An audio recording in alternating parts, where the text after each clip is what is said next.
ભારતમાં અત્યારે લોકસભાની ચૂંટણીનો માહોલ છે. ચૂંટણી ચાલી રહી છે. આ નાજુક સમયમાં કોઈ આતંકવાદી કૃત્યને અંજામ આપવા, દેશની શાંતિને દોહડવા કે લોકોના જાનમાલ જોખમમાં મૂકવા આવેલા 4 આતંકવાદીઓને ઝડપી લેવામાં આવ્યા છે. આ સફળતા મળી છે ગુજરાત એન્ટી ટેરરિસ્ટ સ્ક્વોડની ટીમને.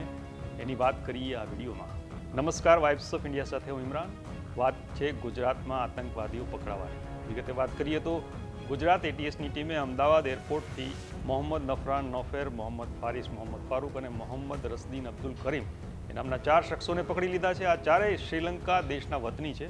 ક્યારે શ્રીલંકાથી નીકળ્યા, ભારતમાં ક્યારે પહોંચ્યા અને કઈ રીતે આ શખ્સો પકડાયા એ વિશે ગુજરાત રાજ્યના પોલીસ વડા વિકાસ સહાયે શું કહ્યું એ જોઈએ.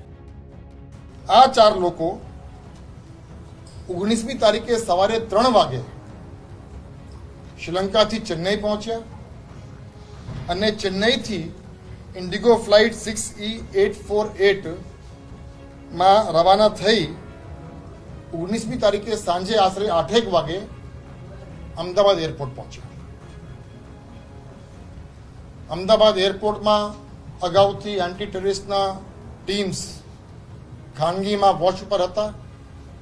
એ લોકો જેમ અમદાવાદ એરપોર્ટથી બહાર આવ્યા, એન્ટી ટેરરિસ્ટ સ્ક્વોડના માણસો, અધિકારીઓ અને નિયમ મુજબ જે પ્રક્રિયા આપવાની હોય છે પંચોની, એ તમામની તૈયારી સાથે એ લોકોને ત્યાંથી ડિટેન કરવામાં આવ્યું અને રાતોરાત એન્ટી ટેરરિસ્ટની ઓફિસમાં લાવવામાં આવ્યું.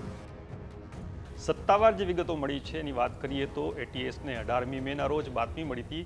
બીજા દિવસે જ આ 4 શખ્સો પકડાયા છે. આ આતંકવાદીઓ તમિળ ભાષા જાણતા હોવાથી દુભાષાની મદદ લેવામાં આવી. પૂછપરછ કરતા જાણવા મળ્યું કે તેઓ આતંકવાદી સંગઠન ઇસ્લામિક સ્ટેટ એટલે કે આઈએસના સભ્યો છે અને અબુ બકર અલ બગદાદીના અનુયાયીઓ છે.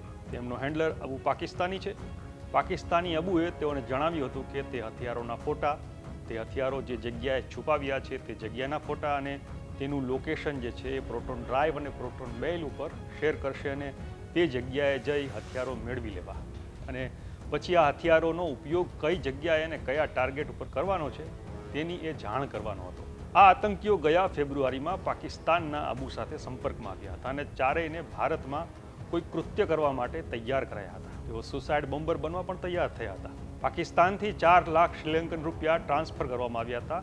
નાના ચિલોડા પાસે પોલીસે હથિયાર જે હતા છુપાવેલા હતા તે હથિયાર જ્યાં જઈને કબજે કરવામાં આવ્યા છે અને હવે આતંકવાદીઓ અમદાવાદ શા માટે આવ્યા, ભારતમાં કે ગુજરાતમાં કયા આતંકી કૃત્યને અંજામ આપવાના હતા, એના કોઈ સ્લીપર સેલ છે કે નહીં, એ સહિતની રજની વિગતો બહાર લાવવા માટે ગુજરાત એટીએસની ટીમે તપાસને જે છે આગળ વધારી છે.